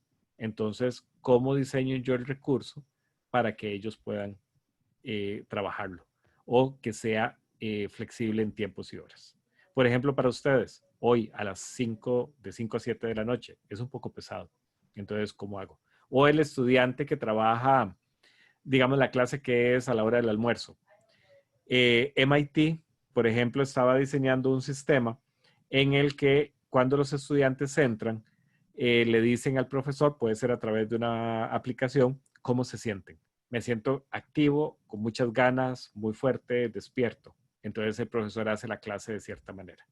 Pero los días que los estudiantes llegan apáticos, cansados, tristes o deprimidos, entonces él cambia la estructura de la clase. O sea, si ustedes vienen un día cansados, ayer tuvieron examen de cálculo hoy en la mañana, por ejemplo, y pasaron toda la noche estudiando, no durmieron, y ahora yo vengo y hago esta clase magistral, tengo ahí un montón que ya se me durmieron.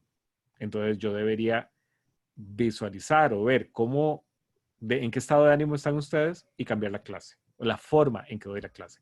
Esto es, por ejemplo, lo que MIT está incorporando en muchos de los cursos de ingeniería.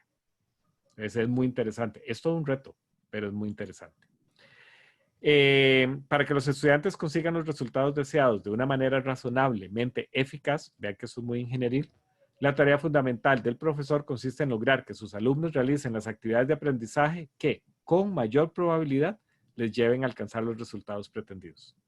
Lo que hace el estudiante es, en realidad, más importante para determinar lo que aprende que lo que hace el profesor. Que vean qué importante es eso. ¿Qué tanto aprenden ustedes? No depende de mí como profesor o de lo que yo haga como profesor. Depende de lo que ustedes hacen. Por eso, yo en mi curso debería tener actividades que los obliguen o que los involucren a ustedes, que los pongan a hacer cosas.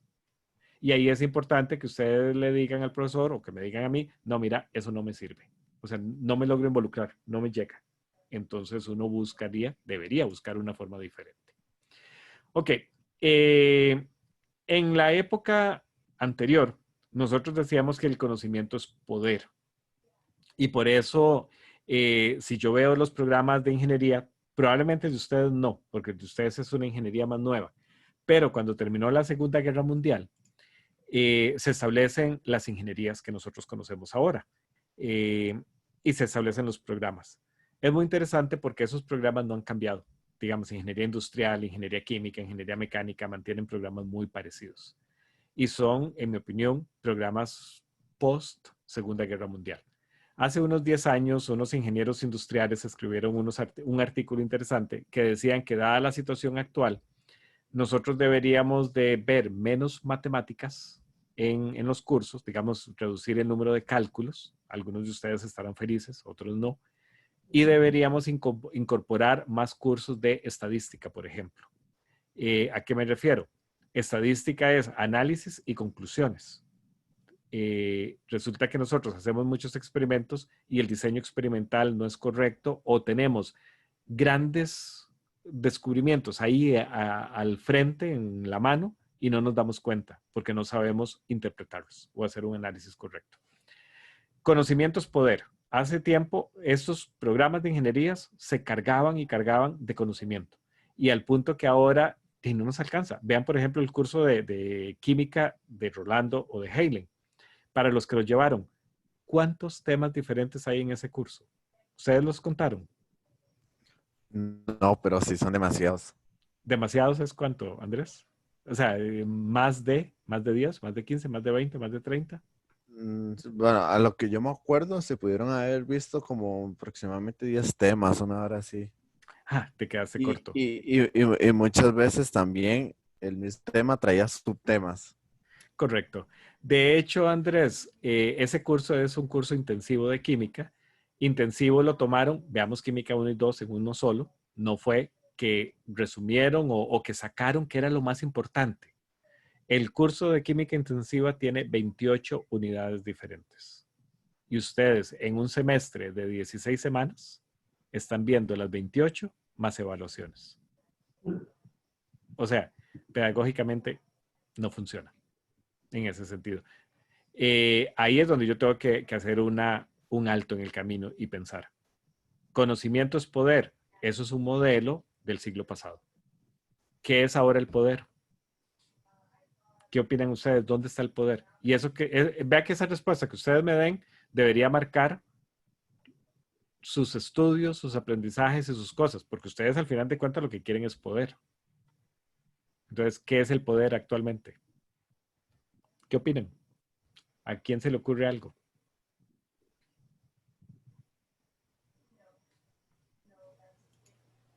Bueno, podría decir inventar o diseñar.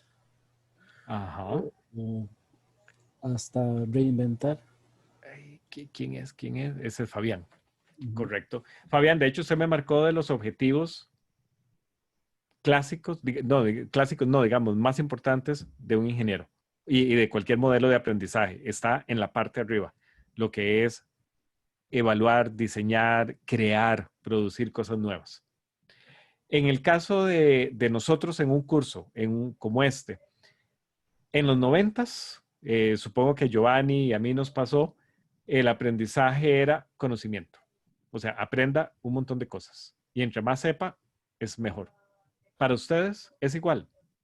Ya usted, Fabián, me dijo, lo que necesito es poder inventar, crear, hacer cosas nuevas.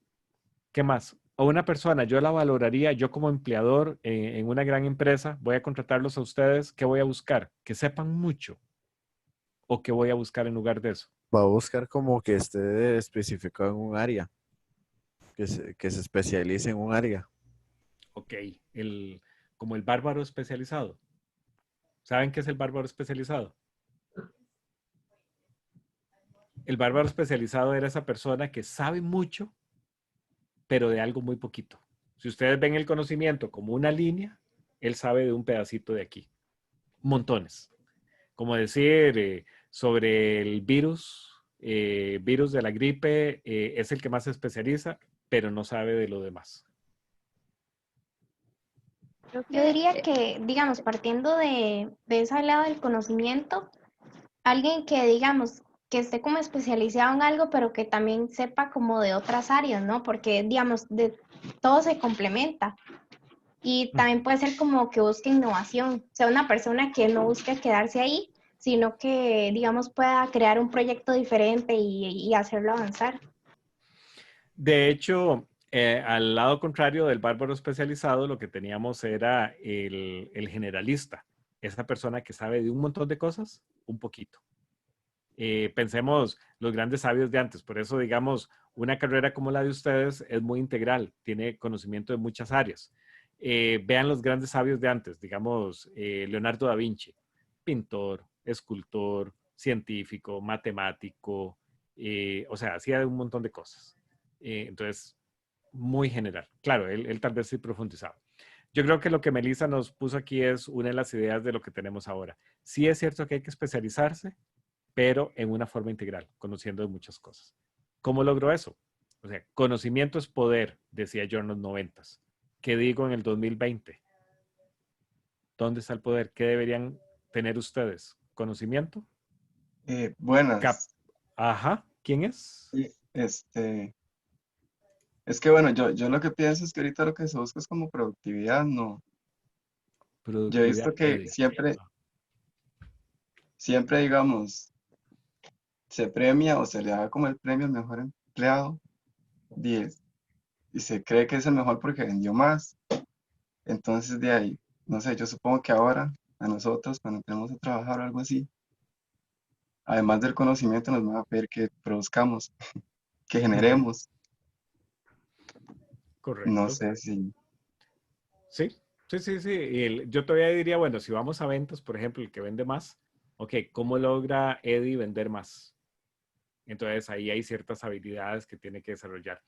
De hecho, actualmente el poder no es el conocimiento está, cualquier tema que ustedes quieran, bueno, voy a hablarlo yo de física. Si yo quiero que ustedes se aprendan las leyes de Newton, de antes, en los 70s, solo había un libro o dos de física y entonces el profesor se lo leía y venía y recitaba o pasaba, transmitía esa información a los estudiantes. Pero si yo les digo a ustedes que aprendan sobre las leyes de Newton y no les doy ningún libro, ¿qué hacen ustedes? ¿De dónde lo aprenden? De lo más probable es que sea de internet. La información está ahí afuera. El conocimiento está ahí afuera. Entonces, si yo sé que ya con Google yo puedo llegar con internet y encontrarlo, y si el libro no está en la biblioteca, puedo bajar una versión en internet, ¿dónde está el poder? Ya no es el conocimiento. Ya no voy a valorar a Andrés por todo lo que sabe. Porque aunque eso es muy valioso, yo también puedo llegar y tener ahí una computadora con toda esa información. Entonces, ¿por qué Andrés va a ser valioso? Entonces el conocimiento, bueno, el poder es, digamos, la forma, la manera en la que uno usa ese conocimiento. La mitad de la información, cierto. La forma en que yo uso ese conocimiento, esa capacidad. El conocimiento ahí está, pero solo Andrés tiene la capacidad de utilizarlo en la forma en que lo va a usar. De hecho, hasta en medicina, ahora tenemos un robot que en 2 años ha hecho más de 800 cirugías especializadas, esto en Asia. Entonces ya hasta la medicina la podemos automatizar. Sin embargo, él todavía no va a sustituir al humano por esa capacidad. Al ser humano, correcto. Siempre hay esa parte que solo el humano puede hacer de interpretación, de uso, de decisión. Melissa me dice, poder está en cómo yo voy a usar ese conocimiento. La otra parte que me hace falta de ahí es, ¿y cómo accedo a ese conocimiento? La información está ahí y hay tanta que en este momento se dice que es más valioso saber cómo encontrar la información, cómo separarla, en qué es útil, qué no es útil y cómo la voy a usar. Por eso ahí esa parte es importante. Entonces, en general, yo como docente, yo debería ir pensando en eso. O sea, ¿qué tipo de actividades quiero? ¿Qué es lo que yo quiero que el estudiante aprenda? Y si a mí me interesa que se sepa el conocimiento o que sepa cómo usarlo. Entonces, hay técnicas que yo puedo usar y esas son técnicas que son muy útiles en aulas invertidas. Por ejemplo, el ciclo de aprendizaje es un proceso de prueba y error. Hago algo, reflexiono cómo funcionó, si tengo que hacer correcciones, las vuelvo a corregir, o sea, las aplico y así voy. Son procesos iterativos de prueba y error. Suenan terrible cuando a mí me bajan la nota porque me equivoque. Aquí más bien, digamos, en la Universidad de Guayaquil, el sistema funciona por esa prueba y error que yo esté haciendo. Es importante a la hora de un aula invertida, de un aula presencial, que yo formule y clarifique los objetivos claramente. Yo como docente y yo como estudiante. Que cuando yo llegue a la clase y yo vaya a leer este material, vaya a hacer esta tarea o vaya a hacer tal ejercicio, yo sepa qué es aquí, qué es lo que yo quiero lograr. Y eso es algo de lo que a veces nosotros fallamos de comunicación. Yo como docente planeo algo, pero nunca le digo al estudiante qué es lo que yo quiero que él haga o que demuestre. Y entonces tengo esa situación de que yo vengo y salgo de la clase y digo, wow, fue la mejor clase que he dado en mi vida. Y el estudiante va atrás mío diciendo, no entendí nada, no sé qué fue lo que pasó. Entonces es porque tenemos objetivos muy diferentes. Entonces ahí es donde yo tengo que tener un poquito de cuidado en eso. Y como estudiante también tener claro qué es lo que se me va a pedir o qué es lo que yo tengo que demostrar para lograrlo. Entonces, en un aula invertida o en cualquier estrategia que yo haga, yo tengo que partir de objetivos claros. Y con esos objetivos, ¿qué actividades voy a desarrollar para lograr los objetivos? ¿Y qué evidencias voy a pedir o tengo yo como estudiante que hacer para demostrar que logré esos objetivos? Ok. Por ejemplo, digamos en este caso, yo quiero completar una lectura del capítulo 3 del libro de aprendizaje universitario. Eso es una tarea, digamos. Acceda al siguiente archivo, ejemplo de una actividad virtual.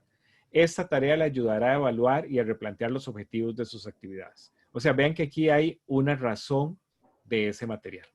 Y eso me va a permitir a mí para qué es que lo necesito. Recuerde que los objetivos bien definidos sirven como guía para el diseño de las actividades de aprendizaje. O sea, esto que está aquí es, por ejemplo, la instrucción que yo utilizo en una actividad. Y en esa actividad me va indicado por qué la actividad es importante, qué es lo que yo voy a lograr en esa parte. Este es un ejemplo de un aula invertida. Ya aquí ya casi termino. Cuando yo hago un aula invertida, generalmente hay varios planes o plantillas que puedo usar. Por ejemplo, en esta, actividades que yo voy a hacer antes de la clase. Voy a definir los objetivos de aprendizaje, voy a seleccionar y crear los recursos y textos, voy a encargar el visionado o la lectura y voy a preparar las actividades de distinta tipología y nivel de dificultad. ¿Quién hace esto? El profesor. ¿Qué hace el estudiante? Lee o ve el material en la casa, el recurso que se le está dando, el video o el PDF, y completa un cuestionario de control. En este caso aquí dice online, pero puede ser esa guía de lectura que yo llevo o un pequeño cuestionario para que yo complete a partir de la lectura o del video. Esto lo hago antes de la clase. Y esto me asegura entre un 10 a un 15% del aprendizaje. ¿Qué voy a hacer en el aula? Ok, en el aula, yo como profesor resuelvo las dudas e identifico las dificultades de aprendizaje y comprensión. Debería coger unos 10 minutos o 20, tal vez, no más, para ver qué dudas tuvieron de la lectura, qué cosas se quedaron ahí y discutir eso. Revisar nuevos conceptos que yo considere importantes o que yo sepa que al grupo le han costado y adaptar la exposición según los resultados de los cuestionarios. O sea, vean, este cuestionario que se hizo aquí, completar el cuestionario de control, debería yo utilizarlo para la clase presencial. ¿Qué hago como estudiante? Completo las actividades que se han desarrollado para esa clase. Un debate, un análisis de caso, algo de construcción que el profesor planeó. Realizo el trabajo individual y el trabajo colaborativo y me aseguro de tener un aprendizaje activo. O sea, yo tomo la responsabilidad como estudiante y participo y hago las cosas. Y no dejo que la clase avance hasta que yo no haya entendido ese concepto. O sea, voy a ser necio, preguntar y preguntar. Como profesor, tengo que guiar y supervisar el trabajo de los alumnos y voy a revisar los conceptos y prestar ayuda de forma más individualizada. Entonces ahí yo voy entre los grupos, viendo cómo van, hablando con uno, con otro. ¿Qué sigue después de la clase? Ok, después de la clase voy a ofrecer explicaciones y recursos adicionales. Voy a animar a profundizar en los aprendizajes y voy a revisar los trabajos de los alumnos.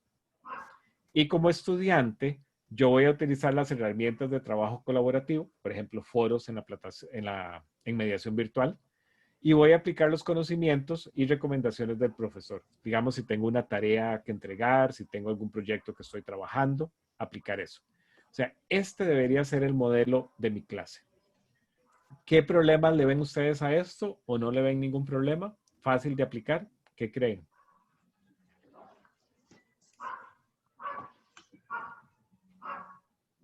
Y yo opino que, como lo dijo usted hace un momento, es muy complejo la planificación que tiene que hacer el profesor y el compromiso de los estudiantes.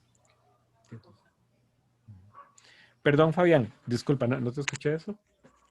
No, que, bueno, como ya lo había mencionado anteriormente, digamos, el gran reto, digamos, que yo le veo a eso es la planificación que lleva por parte del profesor y el compromiso que tiene que tener el estudiante, digamos, que tal vez era más de ir a hacer el examen y pasar, o que no tiene tanta facilidad para aprender como otros, o que les cuesta un poco más comprender ciertas cosas que no son tan autodidactas, por así decirlo.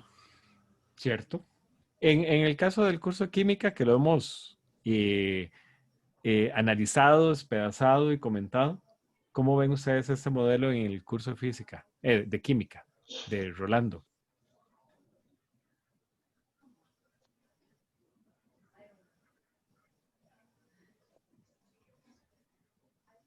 O sea, ¿se imaginan para 28 temas diferentes plantear actividades antes, durante y después de la clase? Está muy complicado. Entonces, en ese caso, sí hay que hacer un análisis, digamos, una redistribución de cómo yo voy a preparar el curso. Por eso nosotros, se ha hablado mucho este semestre y el pasado de flexibilidad curricular, en el sentido de que yo puedo reorganizar el curso. Tal vez yo podría hacer esto por semana, tal vez lo podría hacer por tema o por objetivo, abarcando no una lección, sino tal vez 2 o 3.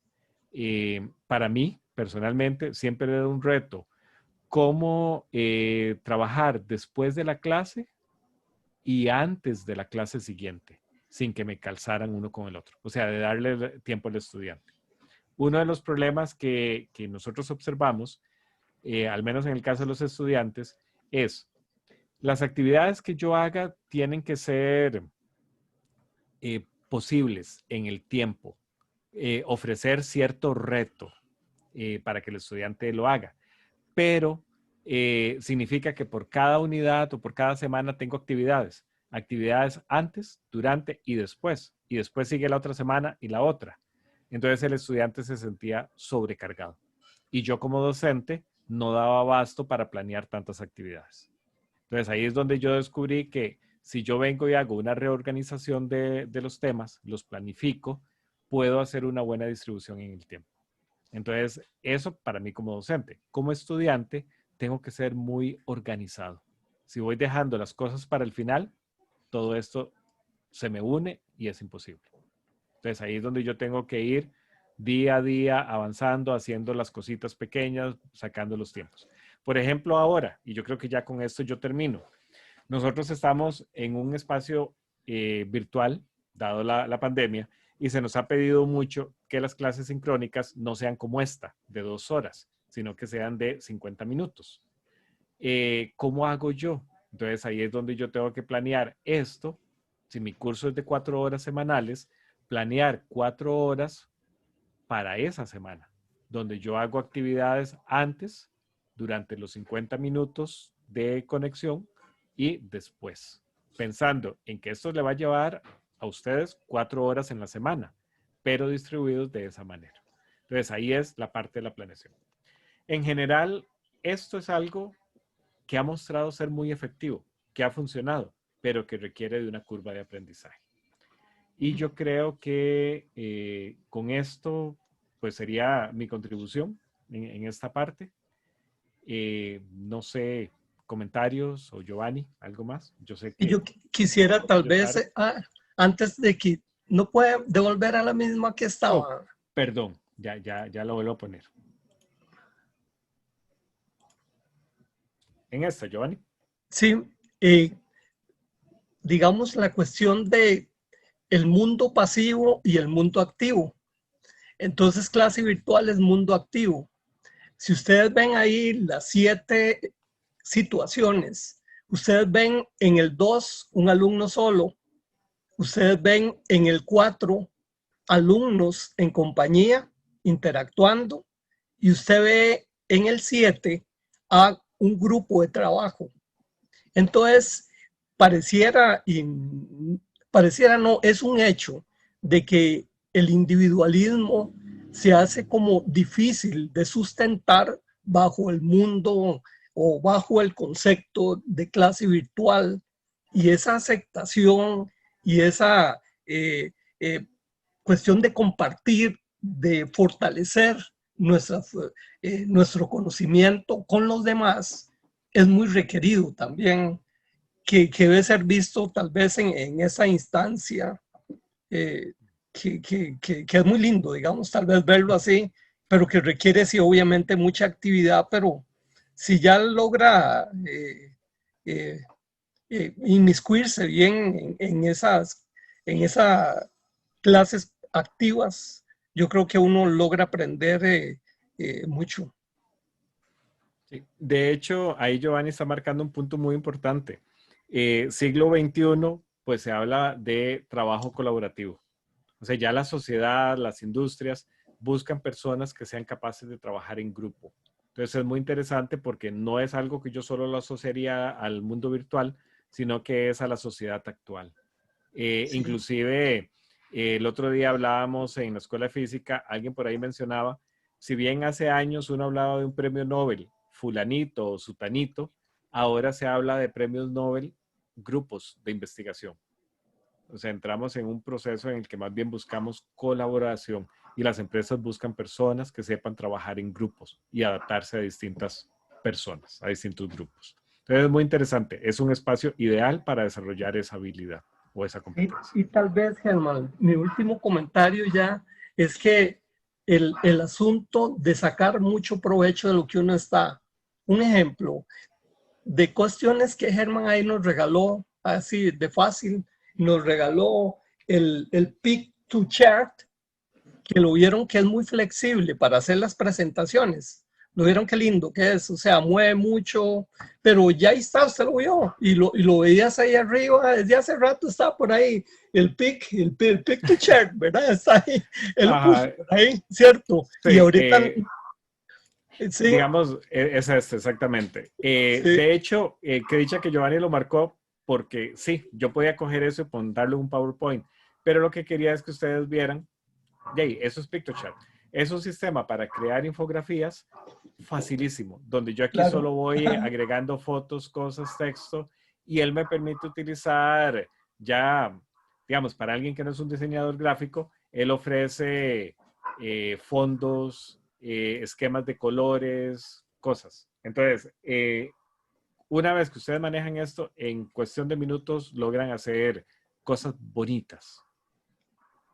Sí. Ok, Sí, es muy interesante. correcto. Sí, ok. Bueno, don Giovanni. No, hombre, tenés que seguir viniendo, Germán. Sí, Hay que pero no voy a hacerlo. durar tanto, o sea, me extendí mucho. No era la idea. A mí se me olvidó exactamente cuál era el tiempo que usted me había dicho, pero si vuelvo, muchachos, les prometo que va a ser más corto. Ok. Bueno, de mi parte, muchísimas gracias, Germán, y el esfuerzo que se está haciendo y que debemos de hacer todos por inmiscuirnos en este arte, que la cuestión del entendimiento debe ser un arte. Yo les conversaba a ellos la cuestión de la comunicación, de las, digamos, de las competencias blandas, digamos, que hoy día nos solicitan. El otro día hablábamos de la gestión de un proyecto desde el punto de vista de la flexibilidad, el dinamismo, requieren mucho de todo este pensamiento, porque debe ser un pensamiento así como muy presto para el cambio.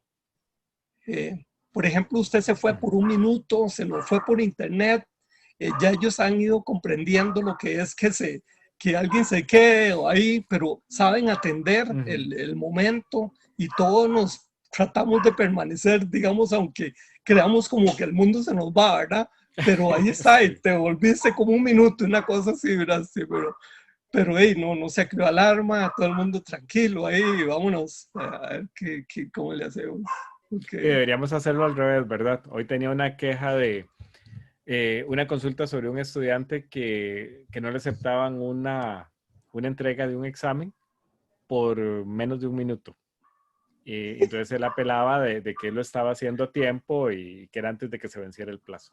Y me decía el docente del comité de evaluación, es que ¿cómo le voy a decir al estudiante que no por menos de un minuto? Entonces es parte de esa flexibilidad y comprensión que usted está diciendo ahora.